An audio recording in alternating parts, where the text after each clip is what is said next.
Welcome to your Farm and Home Show. My name is Joanna Coles and June is Dairy Month. And so today we are going to make a high protein peanut butter and jelly smoothie.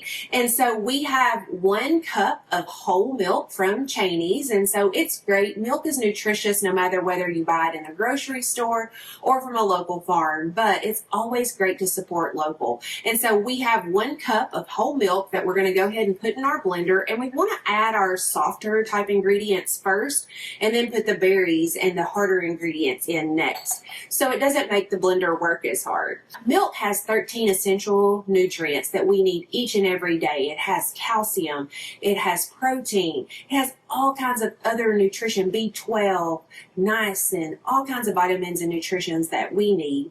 We're also going to add 1/3 cup of Greek yogurt.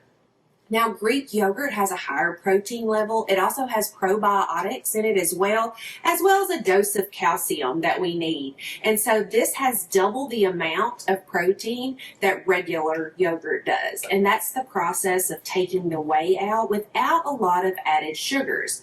Now, you do want to look for a type that is not flavored and so that your sugar content will be a little bit lower, but you'll still get all the great gut health as well as bone health from our calcium that's in this Greek yogurt.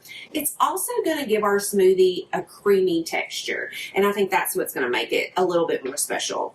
And then we have 1 frozen banana. And if you have a banana that's about to go bad, it's great. Peel it, stick it in the freezer, and then you can pull it out when you need a recipe like this that calls for a frozen banana. Now, we also have some frozen berries. We have about 1.5 cups of frozen berries, and berries are in season right now. And so if you go and get some fresh berries and freeze them yourself, you can pull them out for this smoothie at any time. But they're also available in the grocery where you can get them. Now, these are blackberries, blueberries, raspberries, strawberries, and even a cherry.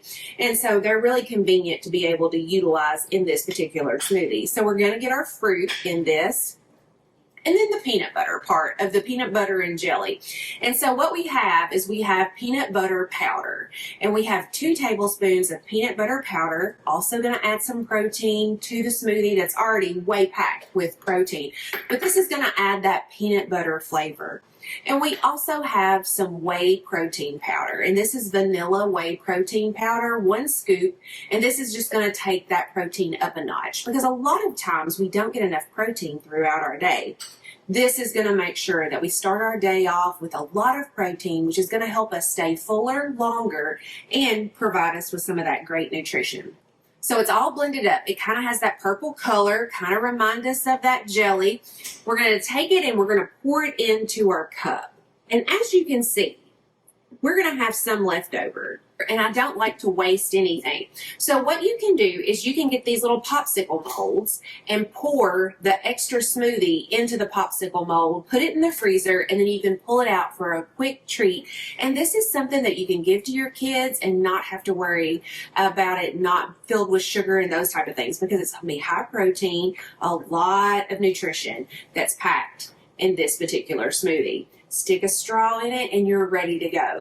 All right, for you chocolate lovers, I have another quick, easy recipe. And so what we have is we have 1 cup of Cheney's chocolate milk. And so this is going to be one area of the chocolate.